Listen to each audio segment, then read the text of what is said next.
one and only FICO Finesse. Okay. Okay, we're gonna do a credit master class. Mr. Hannibal Collins, of course, another partner of American Dreamers, helping us with our credits, helping us with our funding, and of course, getting our money right. Right? Welcome, Hannibal Collins. So guys, I assure you this is not the same suit. Well, my name is Hannibal. I'm the executive director of Finland Forum. I help people fix their personal credit, or I help you structure your business properly so that you can get business credit and funding for whatever your ventures are. So we're going to go through that journey a little bit today. So again, my name is Hannibal. I'm a twin. I was born and raised in Brooklyn, New York. I work with Kai closely. We actually try to get our clients funded and things like that. I look forward to partnering with all of you guys. Anything that you have a question about credit-wise, I definitely want you guys to ask. Credit is going to be a very integral part of your journey. Whether you're trying to get rewards and perks if you have great credit, or if you need to fix it and optimize it so that you can get a home or get a business or anything like that, it's very important that you take care of those things. This is a little bit of the players. So we'll go past here. I want you guys to set goals. I don't want you guys to be afraid of credit. I started with a 500 score. The wake-up call to me was I was trying to get an apartment, and I got rejected for 8 different apartments throughout New York City. And I had to pay 5 months of rent to move into an apartment because I had a 500 score. And the only place that would take it. It was right next to a funeral home in a rough neighborhood. And that was the wake-up call to me that bad credit is costly. And not only is it costly, there's an opportunity cost. I had to pay 5 months of rent, which was $7,000 at the time. It was a fifth of my income. And that's for a place I didn't want to live in. And the opportunity cost is, and this is like in 2014 or so, if I put that money down as a down payment on a property, I would have had hundreds of thousands in equity by the time I reached 2019, 2024, things like that.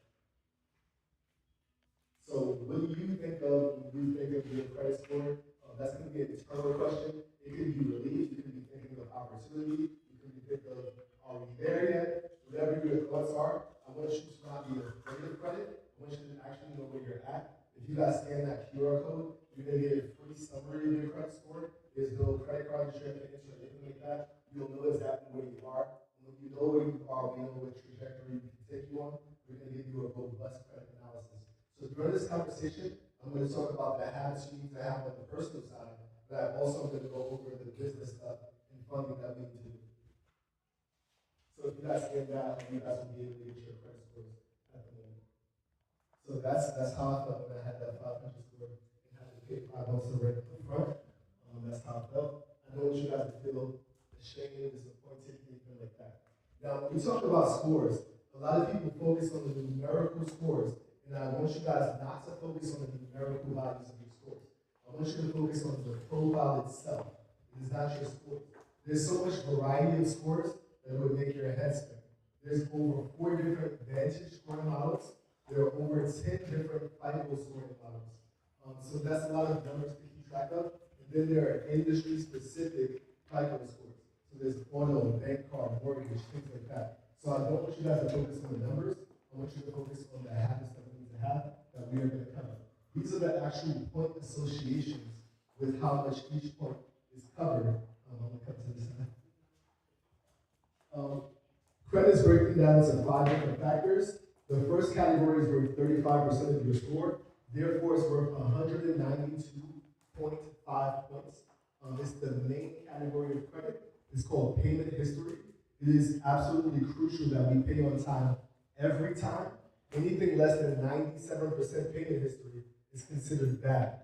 That means we have no margin of error to ever have late payments.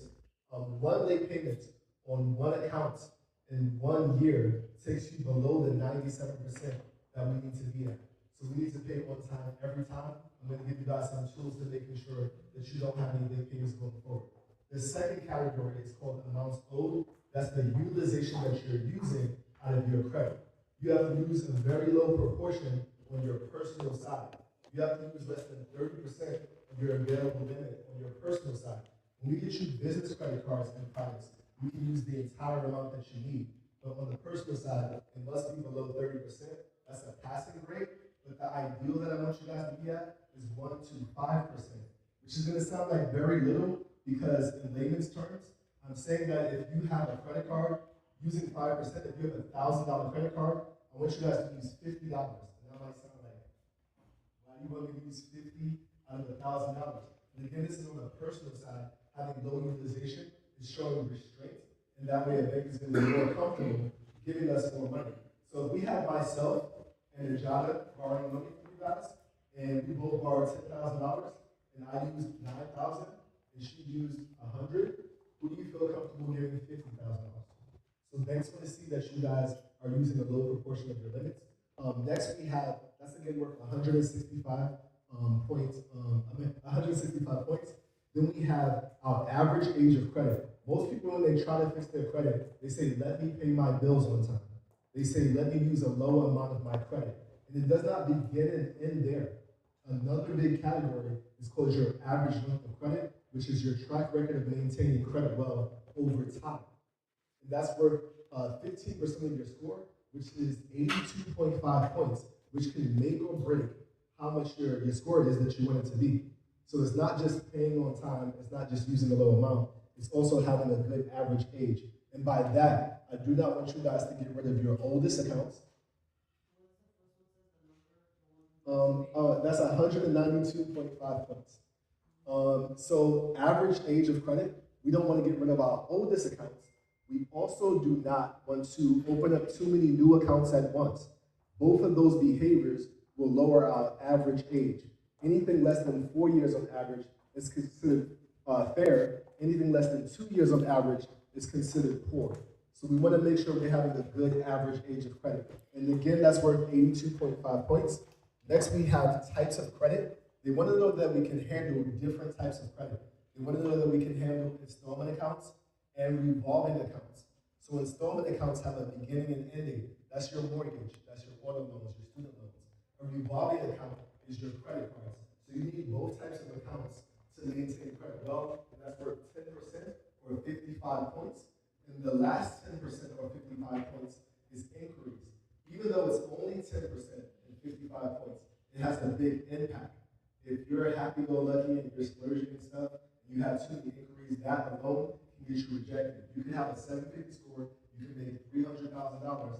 If you have 17 inquiries on your profile, that's going to give banks pause, and they might not give you a house, or they might not give you business credit and funding, things like that. So we need to keep our inquiries to a minimum. The rule of thumb is we want to have less than 5 in a 2-year time frame. We want to have less than 3 inquiries in a 6-month time frame. So we're going to be very intentional about what we're applying for and when. So just to recap, whenever you're wondering what your score is, it might seem like it's random, but it's a reflection of these habits. You need to ask yourself, am I paying on time over 97% of the time? Is my utilization below 30% utilization? Is my average length of credit above 4 to 5 years on average time? Do I have good account mix? Do I have installment accounts and revolving accounts? And then the last thing is, have I applied for too many inquiries in a 2-year time frame? If we do those things right, we will not have a problem as far as credit goes. So if you guys scan that, I know there's a little bit of there. This is how you, again, will see your credit score. And once we see where we're at, we're going to see how we can maintain this credit. Next, I don't know if you guys can scan that, but we'll go to the next slide. This is, that QR code right there. That's how you will see your credit scores. So next, we're going to talk about how we address this stuff. I did talk about payment history. I know I said you have to pay on time over 97% of the time. And that might seem like I'm saying having limited money, which is unrealistic. But I'm going to give you guys 3 tools to never be late no matter what your financial situation is. Option number 1 is to pause your payments. So if you're having a hard time making payments, you're going to call that creditor up, you're going to level with them. You're going to say, I'm having a tough time right now. I'm in this situation. I expect to be in a different situation in a year or 8 months or 6 months. Can you pause my payments until then? That is called deferment. You're not considered late when your payments are deferred. Option number 2 is to make a payment arrangement. You'll say, I owe you guys $90,000. I can only afford to pay $15 a month. They might say, I need you to pay $75 a month. You might say, okay, let's do 50 or 25. Whatever you can do that you're paying on time,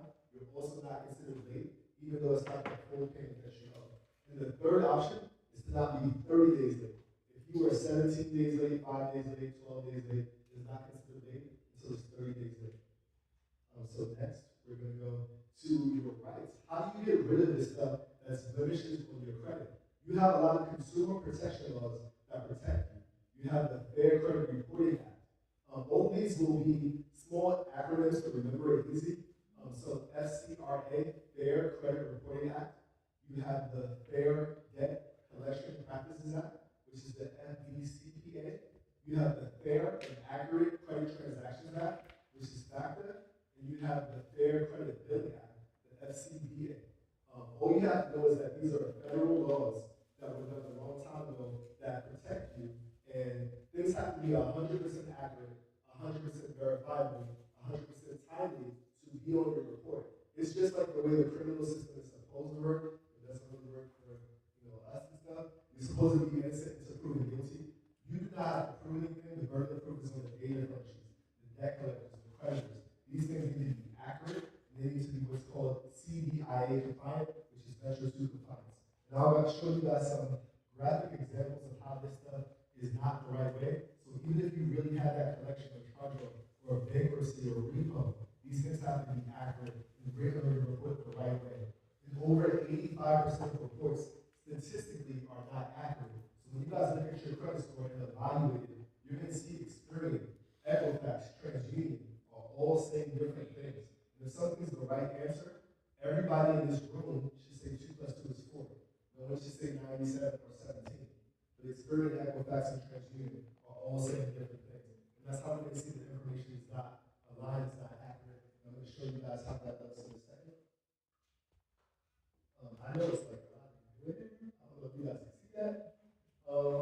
So this is something that we look at called Measure 2 compliance. And I need to do the gut health so my jacket's not bunching up like this thing. So if you, I know it's really, really small here, but you'll notice when you look at reports, things are not accurate. So here, the date of last activity for this green dot account for its client, it says it was 7/01. The other bureau says it's 11/01. The other bureau says it's 9/17. You can't be last active on 3 different dates. Or something else. This is saying that the credit limit is $1,000 on 2 of these bureaus. The other one says it's 0. I highly doubt that that's the credit limit. Things like that. You'll notice multiple discrepancies between reports, and then with Measure 2 compliance, we're going to do disputes based on all the things that are not accurate. So I'm going to skip past the testimonials. Who cares about that stuff? Make sure you guys have another example. This right here, when you look at your report, I want you to look at it through this lens. Remember I said things have to be 100% accurate and verifiable. So this case study, this client, was on time in July. In August, they were 30 days late. 1 month later, in September, miraculously, they were 90 days late. How did we go from being 30 days late in August to being 90 days late in September? That's impossible, right?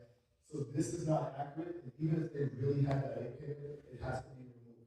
You're going to see a lot of things like this that are not accurate and verifiable. And when we give you a free consultation, when you go to the COC, we'll break down your credit report just like this and help you remove derogatory items that are not accurate.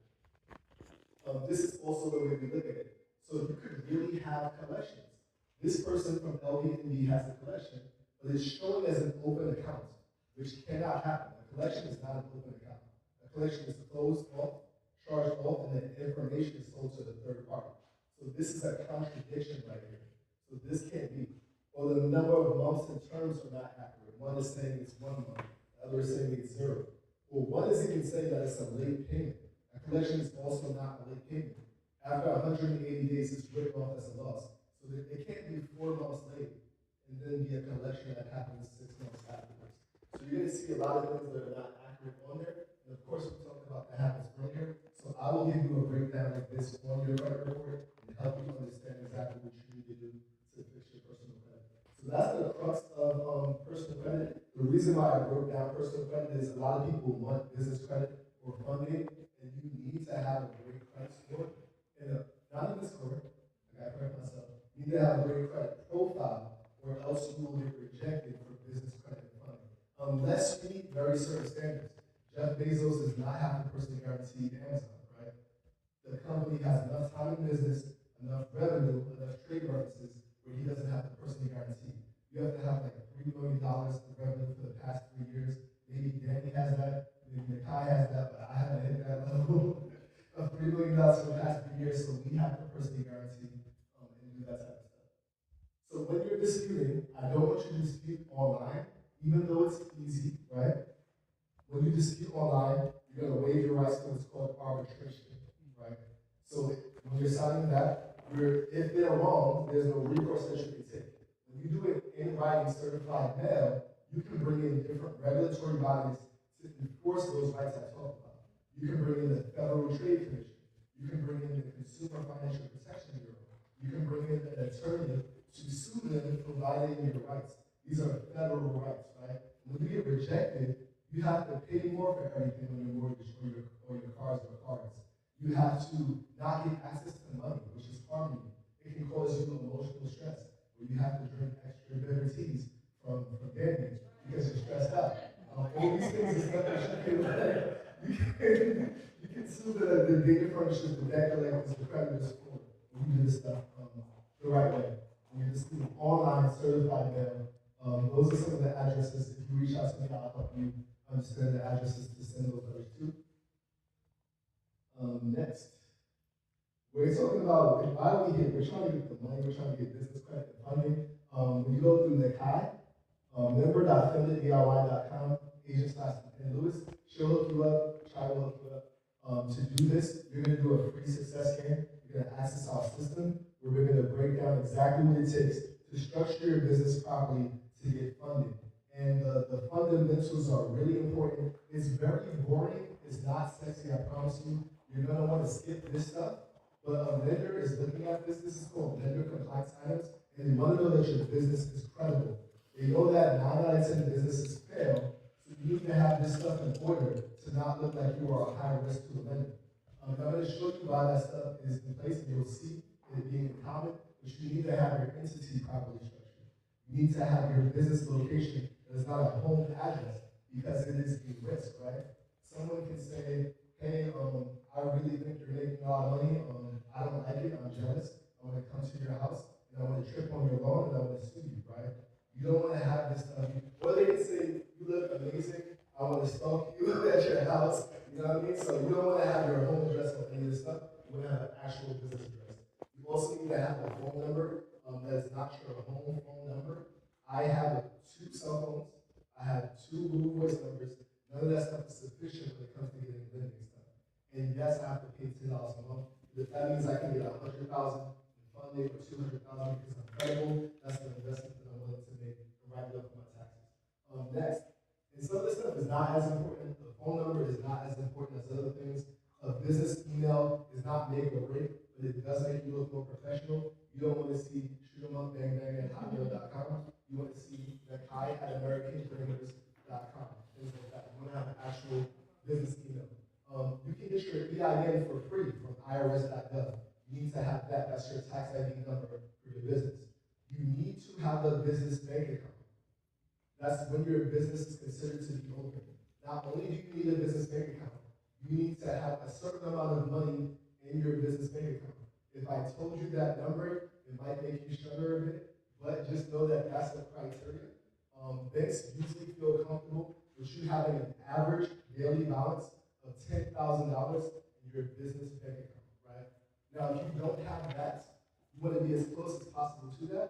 You want to look more like 10,000 versus 400, and the reason I'm saying that is if you're trying to borrow $150,000 from the bank, do you think they want to see $70 in your bank account every month? Like, does that math really add up? It doesn't really add up. So you want to have as much as possible sitting as cash reserves in case things happen.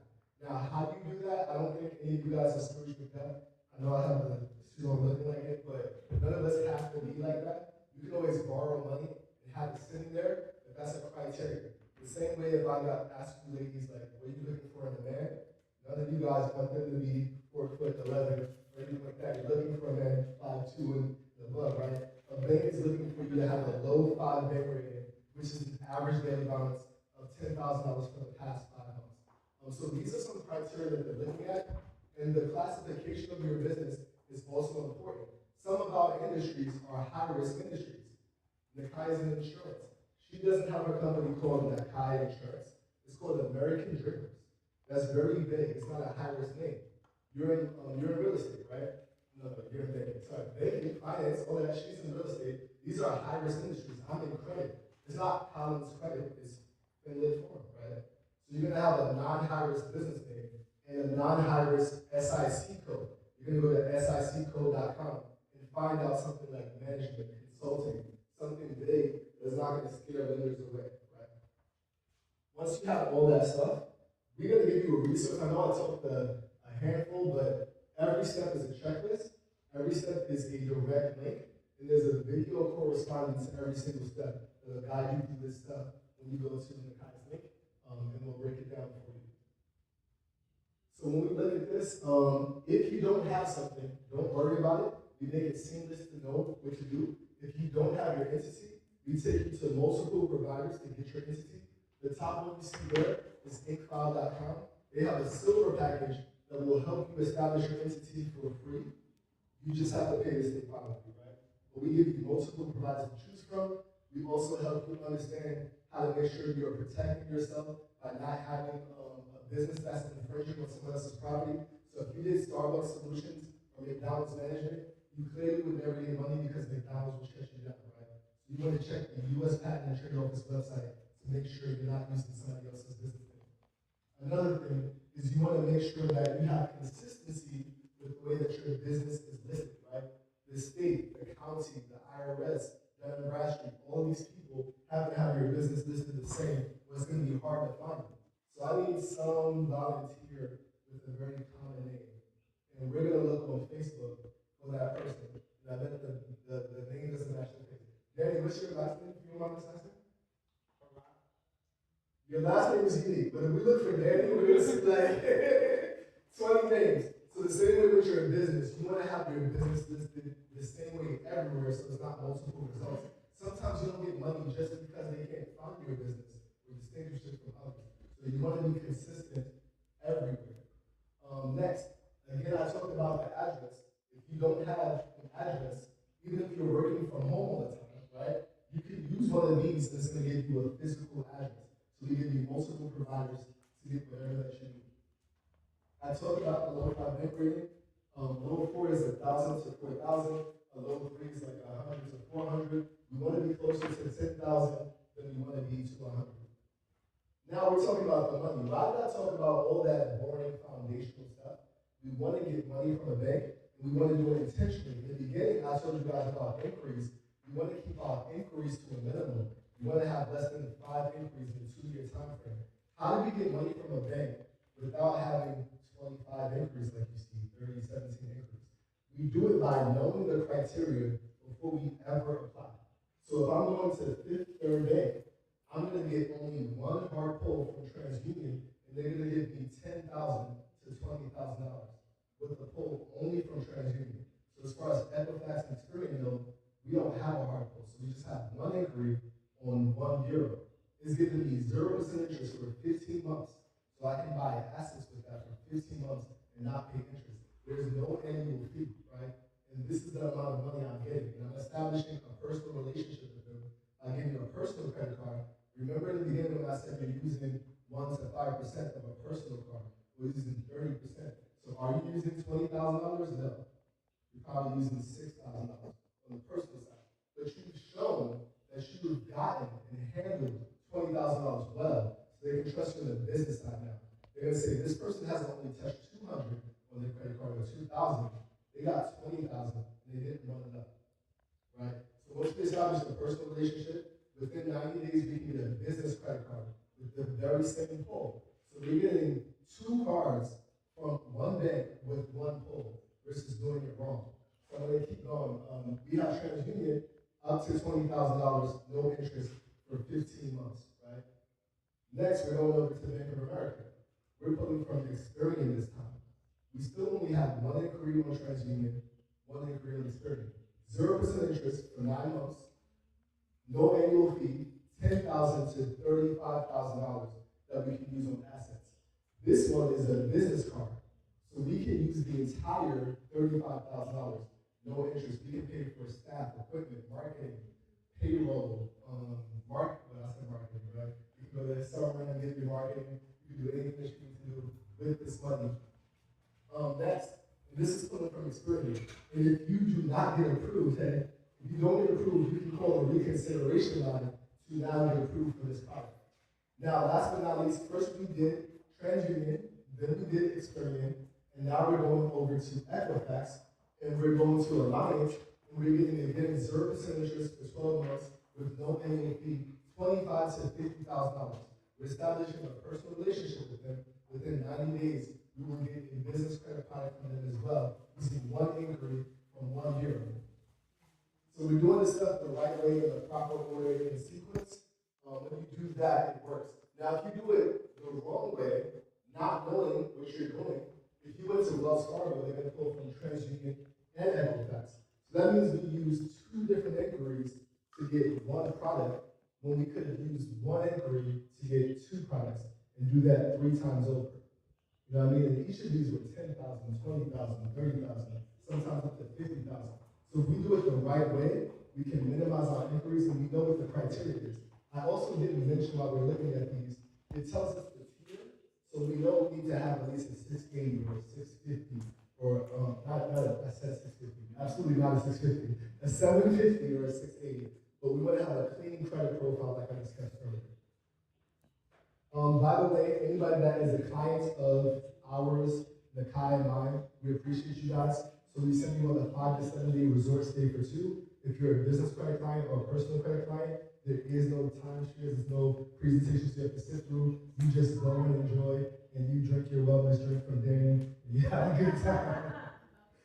So I'm gonna go to something else. I do want to know if you guys have any questions about the personal side of credit or the business side. There's no bad question at all. Anything that you guys are curious about, any misconceptions you heard, anything you want to ask on behalf of a friend of yours that's had some issues, feel free to ask any questions that you have. The 5 people that participate and ask a good question, the first 5 people that ask a good question, I'm going to give you a gift certificate. So I do want you guys to participate. Yes.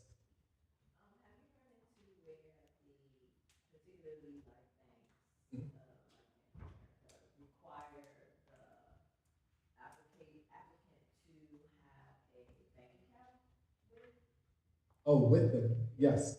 So a little earlier, I mentioned having a relationship with the bank. They want you to have a personal credit card with them, but more than they want you to have a personal credit card with them, they want you to have other products that increase. They want you to have a business credit card or a business line of credit or things like that. So it's optimal to start to establish a relationship with the bank.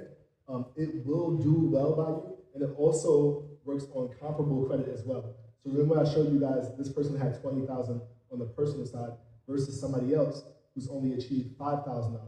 They feel more comfortable with you when you have a good relationship. And I think it goes without saying that when you start that personal relationship, you cannot abuse it. So you shouldn't be overdrafting. You shouldn't be making late payments while you're having that personal relationship. Establish it. Use very little. Again, use 1 to 5% of a personal credit card, or use 30% of a personal credit card, and then you can start to get business credit products for them. So you do want to establish a relationship with those banks, and actually go into the branch and speak to a relationship manager at a bank. So I appreciate your question. Definitely going to give you that good question. Yes, Dan. If you have multiple business entities, Yes. is there a way to do a poll for multiple, or does it have to be individual? Good question. So when Danny has a 750 score with a great clean credit profile, very minimal inquiries, very low utilization, good age, perfect payment history, good account mix, he can personally guarantee every single one of his entities and get up to $100,000 or 25 years. All those numbers you've seen, each entity is eligible to have tax advantages, asset protection, and build credit. So each and every one of your entities, you can do that. And everybody that's over a 20% business owner of your business also can get credit and get personally guaranteed for your business. As long as the banking resolution in your company, if you're a multi-member LLC, allows them to. If it's not prohibited for them to, everybody can get a card under that entity. Yes. Yes. I'm just curious, what would you say is your, hi, Lori, I'm Lisa, with Peter. I just wanted to know from you, like, what would you say, Lisa, this is my common denominator, this is my everyday question that I get from a business, I only hear from business. What is your common question or inquiry, lingering question you have from business owners that they ask, that you know I'm gonna ask? They're gonna ask me, do I have to personally guarantee? What time is that? Most people want to get around that concept. I don't know why, or I have no idea. How do I describe it to you guys? Like, if you guys have money to lend out, $50,000 to lend out, are you gonna lend it out to any just flow of the street that is not presentable and things like that? That is not gonna have, like, where's my money? What address is it at? You know, do you have it? Like, they wanna know that same stuff. Banks are not gamblers, they invest the money. And they wanna know that you can afford to pay the other track record of doing so. And if you have your business to an extent, it's called corporate credit. It can be done, but you need to have multiple tiers of business. You need to have tier 1 accounts, tier 2, tier 3. You have to have an extensive time in business. You have to have a certain amount of money or revenue or assets, collateral, something that your business can stand on its own, and you don't have to personally guarantee. You can get there. We help you get there. We give you access to over 3,000 vendors with products and services that will report to the business credit bureaus. We help you know what each of those business credit bureaus are, so you can get there. You have to have the revenue and stuff, but how do you get there without that leg up? Are you using your own savings and spending? You shouldn't. You should use other people's money, the bank's money, to get there, to pay for your marketing, to buy an asset, to buy vending machines, to buy an ATM, to furnish your Airbnb unit, to do whatever you're trying to do. And again, payroll is the biggest thing that you can use a business credit card for. You can use ADP, which is a payroll processor.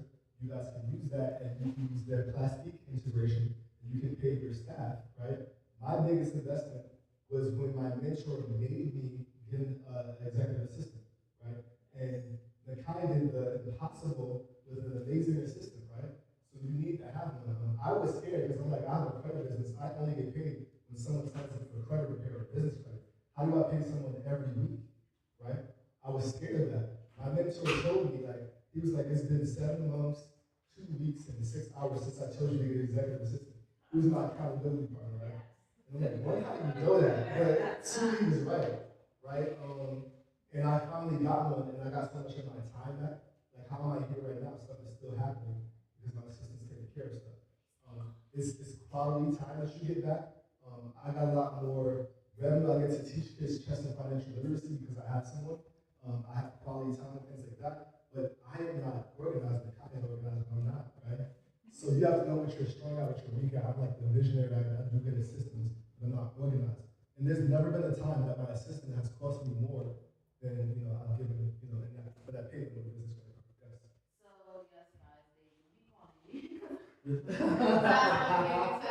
yes, not when he tells you guys, they call me, and I'm like, what's up with these numbers? And most of the time I don't pick up because I'm very picky about people Yes. doing this stuff until they start working on it. Yes. Side off question, right? So, you mentioned about in order for you to get a business funding or a loan, whichever, you have to have 10,000. So I have a question. Let's say you don't have 10,000, but you're still interested. Like, how can I go about it? So, and again, I'm not gonna say you have to have 10,000. It's a best practice that they're looking at. It's levels to it. So if you look, there's attributed bank ratings when you have a business bank account. So they're kind of rating you. They say like, are you an 8? Are you a 7? That's not the numbers I'm just giving you guys. But here, a low 3 bank rating is having an average daily balance of $100 to $400. And by the way, if you guys text me, you guys can go to HannibalCollins.com. I will give you all of these slides. And also in the college will set you guys up to have a free 101. But a low 3 bank rating is up to $400. A low 4 bank rating is up to $4,000. And a low 5 bank rating is up to $40,000. That's the sweet spot that they want you at, because it shows that you can handle the debt service when you start to get $100,000, $200,000 from it. So you don't need to have $10,000, but it's a good idea to have that sitting. It's cash reserves because things happen in business. They want to know, can you handle the cost when things pop up? But how do you get that money if you don't have that money sitting around? You can borrow that money. Just keep in mind, this is a criteria that they're looking at. It's an indicator. So if you have what it looks like in your account is $400, they feel less comfortable giving you the money. But if you've had a signature term loan from a local credit union, and we'll give you a $30,000 exposure limit from them, because you have a 750 score. Out of that 30,000, you park 10,000 in your business bank account. You meet this criteria, and now you can start to get big money from banks because you're using restraint and responsibility, and only spend some of that money on assets or things that make you money. Don't spend it on a cruise or shoes or anything like that. Yes. I have one question. Let's say, your business goes on bad times, right? Yes. And, you owe 7K and you have no residual income. Yes. Would it be, is it possible, I know a lot of people doing it now, where you have agents like, promoting that they're gonna clear your credit,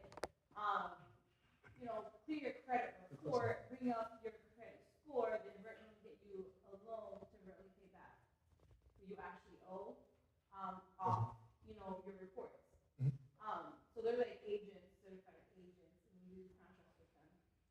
Is that possible, is that legitimate, that's how it works? Because usually if you get your personal credit up to par, when they're disputing and taking off any, derogatory, components of your credit report on all ends of all four reports, Mhm. invariably your credit is gonna go up, Yes. right? So when your credit goes up on your personal, then you could get a credit line on your business, Yes. invariably paying like what you actually owe and avoiding bankruptcy or, avoiding any worsening of credit. Is Yes. that valid? So that's like, I'm gonna answer every part of that question. That's a really good question. I want to first clarify for everybody here that we can get stuff off of your credit report, every repossessions, bankruptcies, evictions, late payments, charge-offs, student loans. You can get them off your credit. I just want to make a distinction for you guys. Your credit report is the indication of how you're doing to show whether you're creditworthy or not, where banks want to lend you money or not. So we can clean up your credit profile. But if you're within the statute of limitations, you still do owe the money. I don't want you guys to think that you don't owe the money. Within 7 to 10 years, in most cases, New York, thankfully, has a statute of limitation of 3 years. Not to say that you will get pursued for that amount of money, but they can. Will they pursue you for $400 or $2,000 when it costs them to take you to court? Probably not. But if you owe them $17,000, they might pursue you. And if they pursue you, will they win? That's not a given either, because things have to be 100% accurate, verifiable. You do have the Fair Debt Collection Practices Act. You have a lot of things in your benefit, and the burden of proof is on them. So just because they pursue you doesn't mean they will win. So I was just giving that as a long answer to say that you can get the stuff off of your report, but within the statute of limitations, you still are liable for the actual expense, potentially.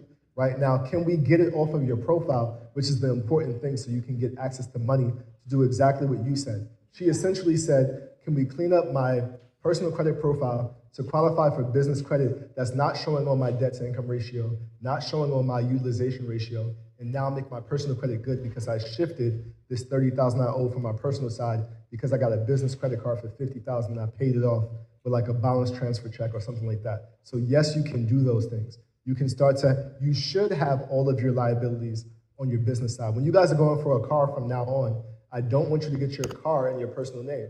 If you have a 680 score, if you have 6 months in business, if you have $3,000 of monthly revenue, you can get a vehicle in your business name. And now it's not showing you your debt to income ratio. So let's say you make $100,000 and you have a $30,000 car and a $40,000 student loan, right? Your debt to income ratio is messed up, right? How many deals have you seen like get messed up because they have a 45% debt to income ratio and things like that? So when we have our debts on our business side and not our personal side, it will benefit us to be able to get a home or be able to qualify for funding. I'm going to piggyback from this question. How long would you say it takes a business Yes. that has now, that is really in trouble? Yes. It was great. Yes. They had a mess this year. Yes. They haven't allowed you. Right. So now the recovery Gotcha. is how long? And you're saying specifically for business, right? Versus, yes, business. say that on the personal side, we have a lot of laws that help us get rid of stuff. Consumer laws. On the business side, we do not benefit from those consumer laws, right? So I really never return my cable box, and they really charge me $1,000. And I said, I'm not paying $1,000 for a cable box, right? Did that hurt the company? No, it hurt me and my company. So it's easier with the personal. Yeah, you can get rid of stuff on the personal side. On the business side, you can't really. Or you don't have, you can't as readily. It can be done, but you don't have the benefit of those So laws. what happens to that business that, Gotcha. So what I would implore you guys to do is to be absolutely responsible and diligent on your business side. And one, there's a lot of, we're talking 50,000, 25,000, 150,000. That's a lot of money. It's tempting. There's a lot of money you're touching at once. I don't want you guys to buy liabilities with that. I want you to buy an asset with that, and with the rate of return that the asset has, then you play, then you write stuff off. So I want you to be absolute. The first thing we're teaching is restraint and responsibility. So you're not doing wild stuff, but stuff does happen, right? In the worst case scenario, you have an entity. I know it's our baby and we're close to it, but your business can go bankrupt. I'm not condoning that you guys just run up and big it's businesses. just, for instance, when I have people that are coming to me to purchase. Yes, And now they're struggling, right? Yes. Let's just say they're business owners. Absolutely. There's not a W-2. absolutely, Then the guidance that I give them is really important at that point. absolutely. And then there are some people that are filled with, just they're embarrassed and everything else, and then they just stay there. Yes.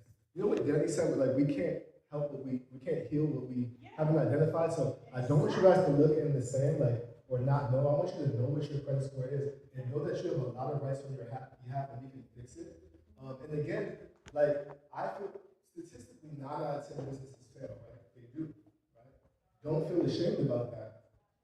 I feel like it's how you take it. I feel like if 9 out of 10 businesses fail, you should start 16. And no one's gonna look at you like a dummy for the ones that fail. They're gonna look at you a genius for the ones that pass. You guys don't know. You guys see FICO, Finesse, and Philip Forum, but Credit QB was my first credit repair company. I love it. It's my baby. If you guys look at it, the logo is amazing, right? It's like a guy with a football throwing the credit score up. I love it, but it didn't resonate with me. Because it's just the demographic is like only maybe resonates with him, right? But FICO, Finesse, or Philip Forum resonates with everybody. So your business can fail and you keep it running. And you're doing stuff to make sure the address was a business address. It was a business thing. Everything is on the business side. So if the business crumbles, you can just pick up and learn your lessons and start again. But yes. Yes. Sure. But pertaining to credit, do you recommend in that particular case you just talked about, a lot of sole proprietors will not pay themselves through their business. Therefore, if your credit is being judged on your personal, then you're showing no real income besides your filing, your tax filing. So have you seen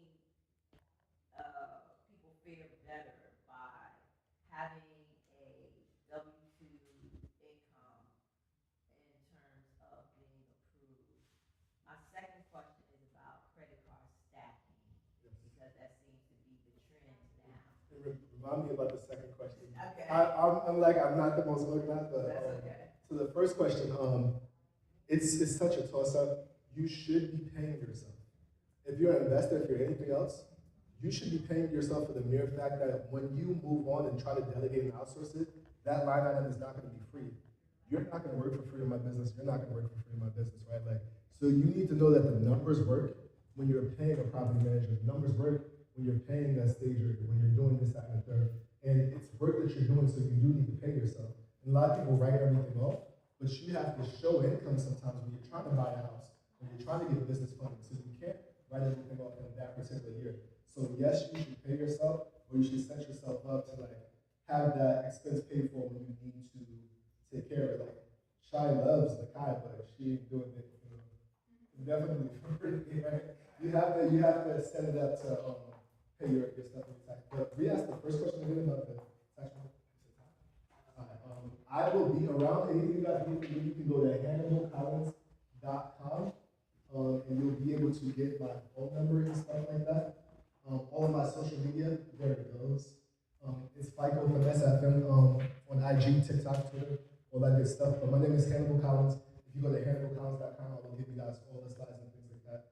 I really appreciate you guys coming here and I'm gonna help you guys. Thank you. That was super awesome. Give it up again for Hannibal Collins. He broke it down when it comes to business funding, business credit, all of that great stuff. So, our last